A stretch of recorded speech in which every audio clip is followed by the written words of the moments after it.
Assalamualaikum warahmatullahi wabarakatuh. Selamat pagi anak soleh dan solehah. Bagaimana kabarnya hari ini? Alhamdulillah kalian dalam keadaan sehat walafiat dalam lindungan Allah Subhanahu wa taala. Nah, hari ini kita akan belajar tentang tema 1, subtema 3, pembelajaran ketiga. Bagaimana belajarnya? Masih tetap semangat? Ya, keren. Harus tetap semangat. Nah, sebelum kita mulai pelajaran, alangkah baiknya kita membaca doa terlebih dahulu. Membaca doa dimulai.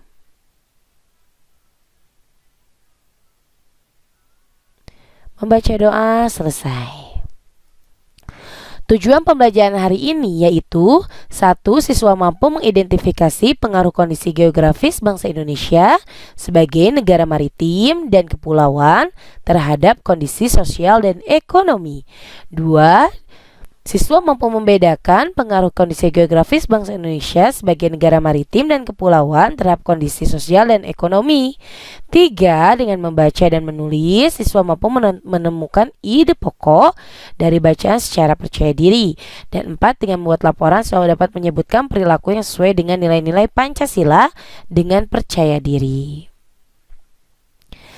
Coba sekarang kalian perhatikan gambar yang ada di sini. Informasi apa saja yang kalian peroleh? Yang pertama ada gambar peta Indonesia, kedua ada Pulau Raja Ampat, dan ketiga ada Pulau Madura.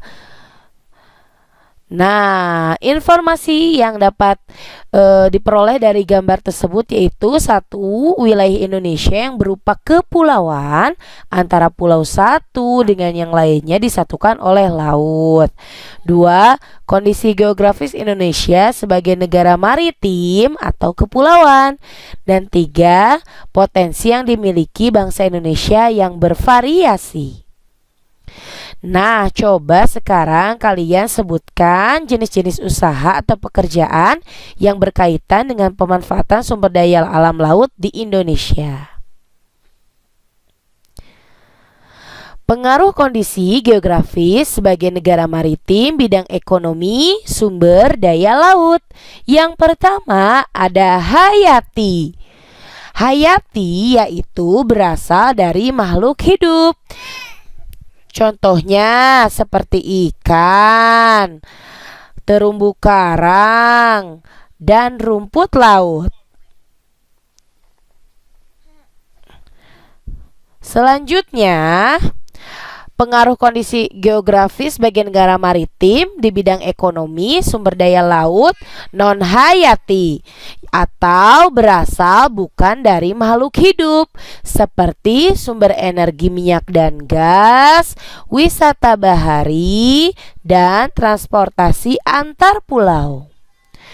Besarnya peluang ekonomi dari pemanfaatan sumber daya laut memberikan kontribusi bagi penduduk yang tinggal di sekitar pantai, seperti nelayan, petani garam, dan tukang pijat. Nah, sementara potensi di bidang sosial yaitu sebagai negara maritim dan kepulauan yang berada di antara benua Australia dan benua Asia membawa pengaruh terhadap kehidupan sosial budaya Indonesia. Hal ini bisa terjadi karena dengan posisi tersebut menyebabkan Indonesia menjadi jalur perdagangan dunia. Para pedagang yang mampir, ada sebagian yang menetap di Indonesia, juga turut membawa adat budaya dari negara asalnya. Lambat laun budaya yang dibawa tersebut akan berbaur, bercampur, bahkan melebur dengan adat budaya Indonesia. Nah, berikut adalah beberapa dampak yang diakibatkan oleh letak dan kondisi geografis bangsa Indonesia sebagai negara maritim atau kepulauan. 1. Komunikasi dan interaksi antar penduduk menjadi lebih mudah, baik warga Indonesia maupun orang asing. Dua, terjadi pembauran, pencampuran, atau peleburan nilai-nilai antar pulau dan antar negara. Tiga, munculnya perkampungan-perkampungan etnis seperti pecinan dan kampung Arab. Empat, terjadinya perubahan perilaku masyarakat karena pengaruh masuknya pola dan nilai perilaku dari pulau, daerah maupun negara lain.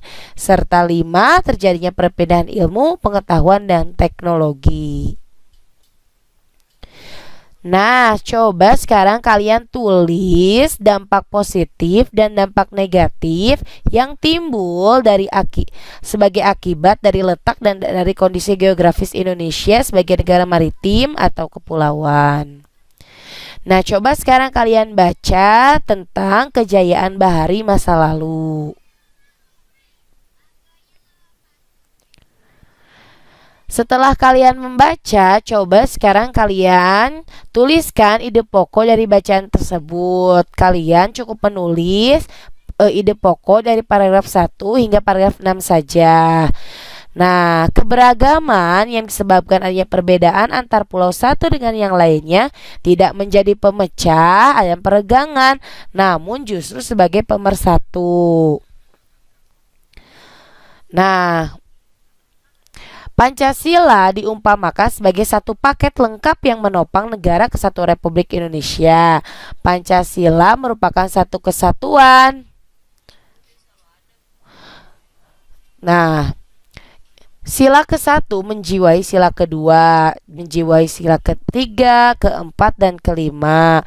Sila kedua dijiwai oleh sila ke-1, ketiga, keempat, kelima, dan begitu seterusnya. Kelima sila tidak bisa dilepas satu dengan yang lainnya. Walau masing-masing sila mempunyai nilai sendiri, tetapi hubungannya yang utuh dan saling terkait. Nah, Pancasila menjadi pandangan hidup bangsa Indonesia. Maka dari itu perilaku dan sikap masyarakat haruslah mencerminkan sila-sila nilai-nilai luhur Pancasila. Nah, salah satunya yaitu dengan pengambilan keputusan yang sesuai dengan sila keempat, yaitu pelaksanaan musyawarah untuk mencapai mufakat. Mufakat adalah kebulatan pendapat atau suara dari peserta rapat. Lalu bagaimana jika mufakat atau kebulatan pendapat tidak tercapai? Nah, jika terjadi demikian, maka akan dilakukan voting atau pemungutan suara dan menentukan suara yang terbanyak sebagai keputusan bersama.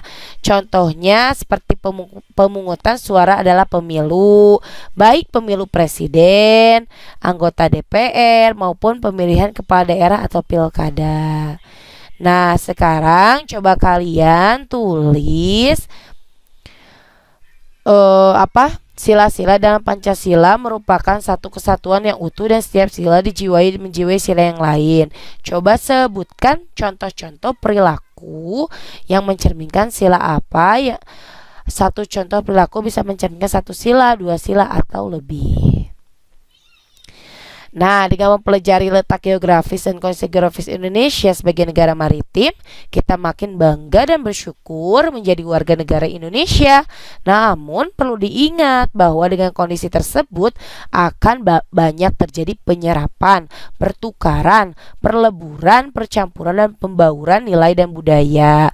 Oleh karena itu, kita harus pandai memilih dan memilih teman, memilah nilai dan budaya dari daerah dan negara lain.